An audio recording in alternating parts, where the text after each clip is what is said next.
सगळ्यांचं माझ्या यूट्यूब चॅनलमध्ये मनापासून स्वागत आणि सगळ्यांना आजचा दिवस खूप आनंदाचा जावो। आज होळी आहे आणि होळीच्याही सर्वांना मनापासून खूप खूप शुभेच्छा। होळीच्या पवित्र अग्नीत तुमच्या मनातील सर्व दुःख चिंता जळून जावो आणि पुरणपोळीचा गोडवा तुमच्या आयुष्यात येवो अशी बाप्पा चरणी प्रार्थना। तर आज होळीचा सण असल्यामुळे मग आहे ना उंबऱ्याला हळदीचं लेपन करून घेतलं आणि देवपूजेसाठी ही फुलं तोडून आणलेत। आमच्याकडे चाफ्याची आहेत, म्हणजे पांढरा चाफा आहे आणि हा लाल चाफाही आहे आणि स्वास्तिकची फुलं आहेत, जास्वंदी पांढरी आहे आणि लालही आहे, अशी सगळीच फुलं आहेत आणि मोगराही छान फुललेला आहे। तर त्यामुळे आता सगळीच फुलं मी अशी तोडून आणलेली आहेत आणि देवपूजा करून घेतली आणि देवापुढे अशी ही छान फुलं अशी लावली, म्हणजे घराला एक मंदिराचं रूप आल्यासारखं वाटतं आणि खूप छान प्रसन्न वाटतं आणि सण असल्यासारखंही वाटतं। त्याच्यामुळे अशी छान अशी देवपूजा झालेली आहे माझी। आणि आज पुरणपोळीचा स्वयंपाक बनवायचा आहे, त्यासाठी आता मी एकीने पुरणपोळीसाठी डाळ शिजायला घालायला लागली आहे। इतर सणाला वेगळा स्वयंपाक केला तरी चालतो, पण होळीला तर पुरणाची पोळी पाहिजेच आणि आमच्याकडं सगळ्यांना पुरणपोळी भरपूर आवडते आणि पुरणपोळी ही गुळाचीच पोळी छान लागते। साखरेच्याही पुरणपोळ्या केल्या जातात, पण साखरेपेक्षा गुळाच्याच पुरणपोळ्या एकदम छान लागतात आणि छान होतातही। हरभऱ्याची डाळ शिजवताना जर डाळीला आहे ना असं खाली तेल लावून घेतलं आणि त्यानंतर मग उकळलेल्या पाण्यात जर डाळ शिजायला घातली तर डाळ लवकर शिजते, कारण काही ठिकाणी ना पाणी खूप जड असतं किंवा काही पाण्यामध्ये ना डाळ लवकर शिजत नाही। त्यासाठी की नाही तेल लावून घ्यायचं आणि मग डाळ शिजायला घालायची आणि उकळलेल्या पाण्यात खळखळ पाण्यामध्ये डाळ शिजत घातली म्हणजे डाळ एकदम छान मऊ अशी शिजते आणि पुरणही एकदम चांगलं होतं। आणि कणिक चांगली भिजण्यासाठी मी हे कापड घेतलेले आहे आणि ह्या कापडामध्ये कणिक बांधलेली आहे आणि हे पातेल्यामध्ये पाणी घेतलेलं आहे आणि त्याच्यामध्ये कणिक ठेवलेली आहे आणि बाकीचं सगळं होईपर्यंत कणिक छान भिजते। म्हणजे आधी आहे ना मी कणिक एकदम घट्ट मळून घेतलेली आहे, पुरणासाठी घट्ट कणिक मळून घ्यायची आणि अशी कापडामध्ये बांधून मग पाण्यामध्ये ठेवायची, त्याच्यामुळे की नाही कणिक एकदम छान भिजते आणि पोळ्या छान मऊ लुसलुसीत होतात, छान फुगतात। आणि त्यासाठी ही कणिक अशी पाण्यामध्ये भिजत ठेवायची, एक तासभर भिजत घातली की मग छान भिजते ती आणि त्यानंतर मग चांगली मळून घ्यायची पाण्यातून काढल्यानंतर। आणि आता हे बघा माझं पुरण असं छान परतून झालेलं आहे आणि मी हा आमटीसाठी मसाला काढलेला आहे। कटाची आमटी ही लाल मिरच्या काढूनही केली जाते आणि त्याच्यामध्ये सगळा खडा मसाला काढला जातो, पण मी ही काळ्या तिखटाचीच आमटी केलेली आहे आणि त्याच्यामध्ये मी कांदा भाजून घेतलेला आहे आणि खोबरंही भाजून घेतलेलं आहे, आलं लसूण कोथिंबीर हे सगळं घेतलेलं आहे आणि मग ह्या सगळ्यांची पेस्ट बनवली आणि कोथिंबीर म्हणजे वरून टाकण्यासाठी ठेवलेली आहे आणि कढीपत्ता फोडणीसाठी घेतलेला आहे आणि हा सगळा मसाला आता तयार करून घेतलेला आहे। आणि हे थोडंसं लाल तिखट टाकलं, त्यानंतर 1 चमचाभर काळं तिखट टाकलं। कटाची आमटी बनवण्यासाठी हे येळवणी काढून ठेवलेलं आहे आणि थोडीशी डाळही काढून ठेवलेली आहे। आमटी पातळ होऊ नये म्हणून वाटणासाठी मग डाळ काढलेली आहे आणि असा मस्त मसाला तेलामध्ये खमंग भाजून घेतला आणि छान तेल सुटेपर्यंत मस्त भाजून घेतला। थोडासा गरम मसाला टाकला, डाळ वाटून घेऊन ती टाकली मग आणि मस्त अशी मग ही येळवण्याची आमटी म्हणजेच कटाची आमटी बनवली।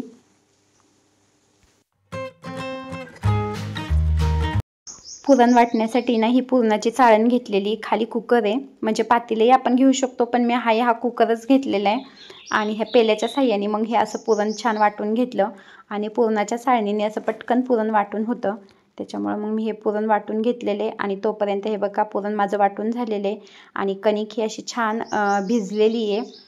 बाकीचं सगळं होईपर्यंत कणिक भिजलेली आहे आणि मी आता ही पाण्यातून कणिक काढून घेतली। कणिक चांगली घट्ट मळलेली असल्यामुळं अजिबात वितळलेली नाही किंवा आहे अशीच कणिक आहे आणि छान भिजलेली आहे। आणि आता थोडीशी अजून मळून घेते, पाण्यातून काढल्यानंतर अशी छान मळून घेतली, एकदम मऊसर अशी कणिक मळून घेतली।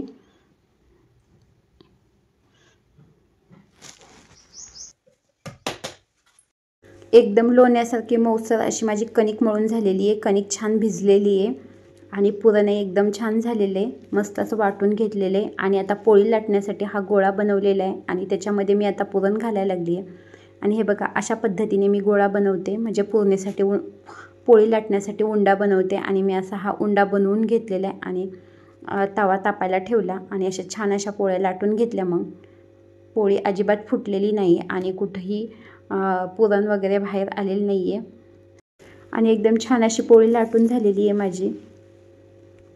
एकदम टम्म अशा छान अशा फुगलेल्या आहेत पोळ्या आणि अशा सगळ्या पोळ्या बनवून घेतल्या आणि छान अशा पोळ्या झाल्यानंतर मग कुरडई, भातवडी आणि नाचणीचे पापड सगळेच तळून घेतले आणि पुरणपोळीचा देवाला नैवेद्य दाखवला आणि होळीसाठी नैवेद्य काढून ठेवला. होळीचा सण म्हणजे होळी संध्याकाळी पेटवली जाते, त्याच्यामुळे मग संध्याकाळसाठी नैवेद्य काढून ठेवला आणि देवाला आता मी नैवेद्य दाखवून घेतलेलं आहे.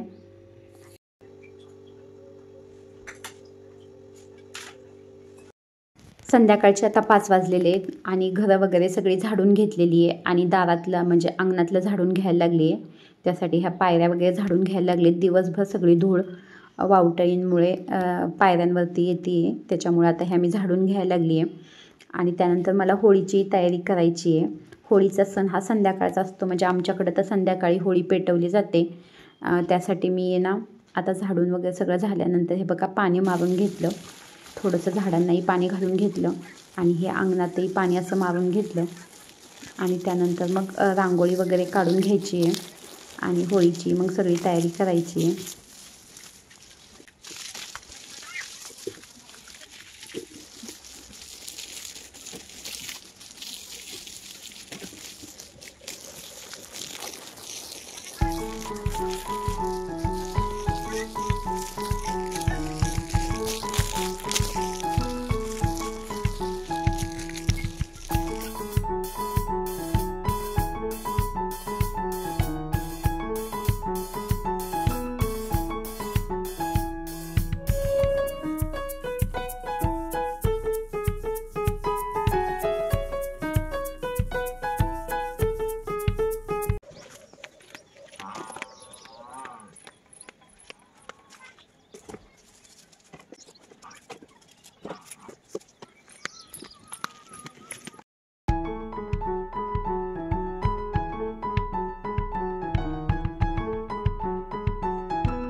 गावामध्ये मंदिराच्या पुढं होळी पेटवली जाते आणि ती होळी मोठी असते. आमची होळी ही घरगुती होळी आहे, त्याच्यामुळे छोटीच होळी असते.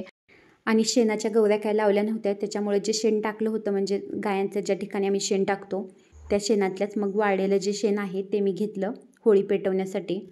आणि आता संध्याकाळचा देवाचा दिवा लावून घेतला, तुळशीतलाही दिवा लावून घेतला आणि नैवेद्याची तयारी केली. त्यासाठी हे बघा हा नैवेद्य भरलेला आहे, त्याच्यामध्ये हे पुरणपोळी काढून ठेवलेली आहे आणि नारळ, फुलं आणि दिवा आणि उदबत्ती हे सगळंच काढलेलं आहे. आणि हे बघा हा असा नैवेद्य तयार झालेला आहे. आणि हे पाल आणि ही विंचू हे मी बनवलेले आहे. मला येतं आहे की नाही किंवा नीट आलं आहे की नाही काय माहीत नाही. माझ्या सासूबाई जशा बनवायच्या पाल आणि विंचू तसं बनवण्याचा मी प्रयत्न केलेला आहे आणि बहुतेक असं असेल की घरामध्ये आपल्या पाल विंचू येऊ नये आणि त्यापासून आपलं संरक्षण व्हावं म्हणून ते होळीमध्ये टाकत असतील, त्यामुळं मी टाकते. आणि आता हे शेतातून आलेले आहेत आणि असे हे 5 दगड ठेवलेले आहेत आणि आधी त्यांच्यावरती पाणी टाकून घेतलं आणि त्यानंतर त्यांना हळदी कुंकू वगैरे लावून घेतलं आणि आधी त्यांची पूजा करून घेतली आणि त्यानंतर मग होळीची पूजा करून मग होळी पेटवली.